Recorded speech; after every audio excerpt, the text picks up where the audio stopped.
All right, today we're going to be talking about the Pythagorean Theorem as well as the converse to the Pythagorean Theorem. And this all has to deal with right triangles. Okay, so just to get some terminology for a right triangle before we begin. So we obviously have our right angle, okay, and our legs, in this case we show it as A and B, are the two sides that share that angle, okay, that make up the right angle.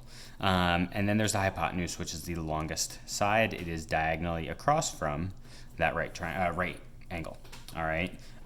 So what the Pythagorean theorem states is that the square of each of the sum of the squares of the individual legs, so a squared plus b squared, is going to be equal to the square of the longest side, that hypotenuse. Okay. So the formula that we know it as is a squared plus b squared is equal to c squared. Okay, so for instance here, it says that there are three lengths. We have 8, I'm going to even draw a little sketch right here. So we have a side that's 8, 15, and it wants us to find c. Now, we know that c is the hypotenuse, not just because it says the letter c and they use c here. It's possible we'll say find x. The more important piece is it says the lengths of the legs, okay, are 8 and 15. So we know that the smaller two sides are 8 and 15, and this is our unknown c. Okay, so then when we fill it in here, you'll see they put the c on the left side. They have a as 8. Okay, and that comes out to 64. 15 squared is our other leg, and that's 225, which adds together you get 289. And then what you're going to do is you're going to square root both sides to undo, okay, the square. And when you do that, we end up getting plus or minus 17. However, we know, when we're working with sides, that you can't have a negative side length. So really just our answer is 17. So really when we're doing Pythagorean theorem, you really don't have to worry about that negative side length. So let's go ahead and actually work on another one for ourselves. All right, so for this one, it says, this is a checkpoint. You can pause right now if you want to try it, but I know we didn't really give much instruction time. So I'm going to go ahead and do the problem as well. So here we go. The lengths of the legs of a right triangle are A equals 7 and B equals 9. So once again, it says the legs are 7 and 9. Let's go ahead and do that sketch right here. Doesn't give us our units. And then it wants us to find C. Okay, so we're going to go ahead and use A squared plus B squared equals C squared. We know that A can either be 7 or 9. It does not matter. I'm going to have it as 7. So 7 squared plus 9 squared is equal to c squared. So that's 49. I'm going to bring it, I'll write it down here first. 49 plus 81 is equal to c squared. I'm going to bring that up top here. And that's 130 is equal to c squared. So we're going to go ahead and square root both sides, since a square and a square root cancel each other out. And we end up with c is equal to the square root of 130. Now, we have to make sure this is in simplified radical form. So I'm going to go, let's see, 13 times 10, and 10 could break up into 5 and 2. So 13, 5, and 2. There's no perfect square factors in 130. So this is just our answer. Our hypotenuse is the square root of 130. Units, again, the units weren't given. So let's go ahead and do one more. It says the length of a leg of a right triangle is 20. And the length of the hypotenuse is 52. So, okay, here it gives us the hypotenuse. So that would be 52 right here, again, across from the right angle. And then we have a 20, and we'll give an x. Oh, we'll give b. That's fine, since a is 20. So we're going to plug in to our formula. So 20 squared plus b squared, that's the part we don't know, is equal to 52 squared. The most common mistake I see students make with this is they put the hypotenuse as a or b by accident. Just make sure that if it mentions that it's the hypotenuse, that it's over here on the other side of your equation. So we have 400 plus b squared is equal to 2,704. Okay, we want to isolate the b squared, so we're going to subtract 400. We end up with b squared equals 2,304. And then we'll square root both sides. And we end up getting that b is equal to a clean 48. Okay, and once again, it doesn't give us a unit. So we could just say 48 or 48 units. Okay, all right, let's take a look at this next one. This one is a little bit more challenging, so this will be a good one to show. I'm going to start with a sketch. Okay, so it says a right triangle has one leg that is 4 inches longer than the other leg. Okay, so that's in reference to the two legs. So we have one leg and one is 4 inches longer. The hypotenuse is the square root of 106. So we actually like it when one of these measurements has a square root in it because it's just going to cancel each other out in the formula, so that's great.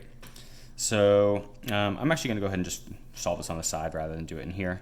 So we have a squared plus b squared equals c squared. So a we could put as x. Again, you could do it as x plus 4, it doesn't matter. Plus x plus 4 squared, because the squared's here, I'm going to put these this expression in parentheses. And then c, we have the square root of 106 squared. So on this right side, again, this is just going to cancel out. So we just get 106, so that's nice. We have x squared, and we have to FOIL this binomial, okay? So this ends up being x squared. If you need to, you can go ahead and write it one more time. I'll actually do it right here so we can see it. So we have x times x, x squared, x times 4, 4x, another x times 4, so that makes 8x, and then 4 times 4 is 16. Okay, so again, yeah, you can write it out if you need to FOIL it, or if you just remember the binomial pattern, that's fine. So we're going to go ahead and combine these all together. We have 2x squared plus 8x, and because I see there's 3 different types of terms, we really are going to have a trinomial. So rather than moving this over to the right, we actually want to move the 106 over. So we're going to end up with negative 90 equals 0. All right, so I see that all 3 of these are divisible by 2. So I'm going to go ahead and divide by 2 on both sides of my equation and end up with x squared plus 4x minus 45 equals 0. And then we're going to want to factor this. All right, I'm looking at this. I want numbers that multiply to negative 45 and add to 4. So 9 and 5 come to mind as being 4 apart. So this is, since it's a is equal to 1, we could jump right to our 2 factors of x plus 9, x minus 5. All right, yeah, 9 and negative 5 multiply to negative 45 and add to 4. Good. So when we use the zero product property, we end up getting x equals negative 9. And here, x equals 5. So take note, these are not our 2 answers. You know, it's not saying that one of our side lengths is negative 9 and one's 5. These are our 2 different values for x, and we have to check which of those would make sense, okay? Since we know that side lengths cannot be negative, this negative 9 wouldn't work, right? We'd have a negative 9 side length and a negative 5. So this isn't good. However, x equals 5, well, that would give us a side length of 5 inches, 9 inches, and then technically root 106 inches, okay? I think it just asked for the lengths. Oh, yeah, find the unknown length. So really just these 2 right here, okay?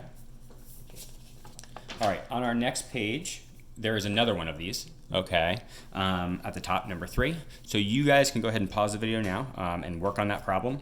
I'm going to go ahead and pause it, and then I'm going to have the work just set up for you so you can check it out. Okay, so here it is. Again, you can just pause it on this part if you just want to see our answers.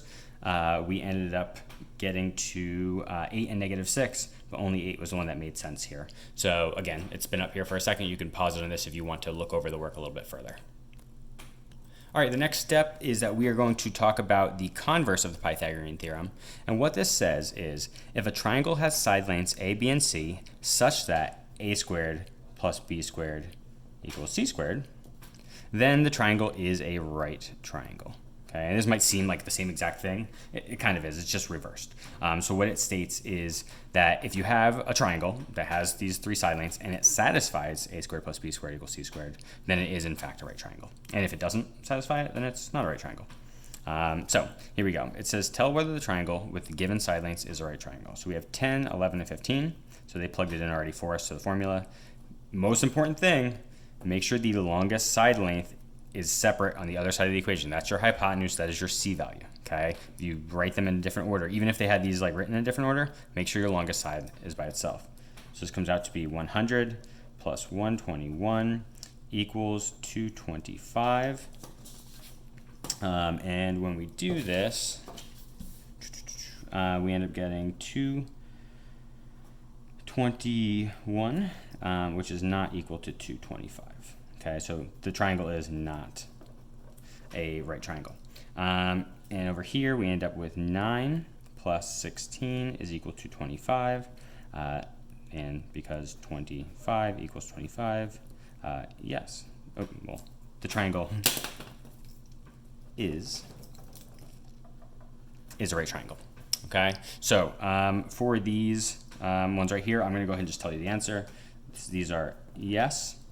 Actually, pause the video, go ahead and do these problems, then unpause in a second so you can see what the answers are. So yes, this one is no, and this one comes out to yes. Okay, so that is it for the Pythagorean theorem and the converse of the Pythagorean theorem. Next, we will cover midpoint and distance formula.